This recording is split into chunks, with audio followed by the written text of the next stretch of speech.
what is probably the largest retailer for CMOS just got a massive recall and had to pull all flavors off of the shelves. And this is a reminder that we need to question things a little bit more. Not your fault if you purchased the CMOS. A lot of people stocked up on it for the new year with the intention of supplementing their health goals and nourishing their bodies.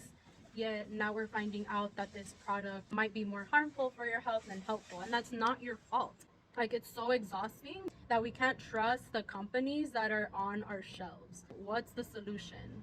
Especially in America, I feel like we need to question when a company goes super viral and they're selling massive amounts of something that is consumable and something that is health focused, because you have to remember that the health industry is massive right now, and while there's a lot of return to like herbalism and natural supplements, there's also a lot of new products coming out that are not clean, not scientific, don't care to actually heal your body. They're just there to grab your attention and get through the checkout lane through your basket. In the case of the CMOS, I think it was like an ingredient that wasn't FDA approved.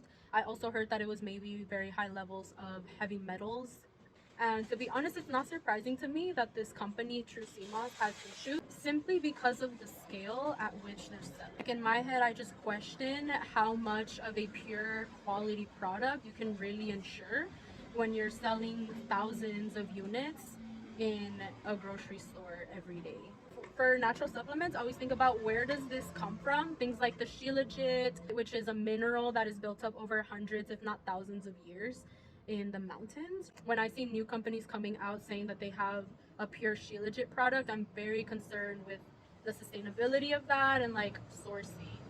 If the CMOS in particular has worked really well for you, a couple of good alternatives could be buying them at your local farmers markets or like smaller organic grocers. I know that there's a lot of like black owned brands in particular that have small batch high quality CMOSs, and that's what I used to use. Like, I never really bought into the True CMOS because it just sussed me out that they grew so fast. And you can actually make it yourself. You can buy the dry moss online on like Etsy from small companies, and then you soak it and blend it with water to make the gel yourself. The takeaway here is that it's not your fault as the consumer, because True CMOS was in reputable companies like Sprouts. It's not your fault for putting faith in the system, right? But at this point, we do need to be a little bit more skeptical and ask more questions about where these things come from, right? Especially the supplements coming from online, the TikTok shop, Amazon. Like, be skeptical, ask questions, find local alternatives. That's my PSA for today. Follow for more supplement rants, because I literally work in the retail supplement industry and I have so many thoughts on different brands and things that are trending in health right now.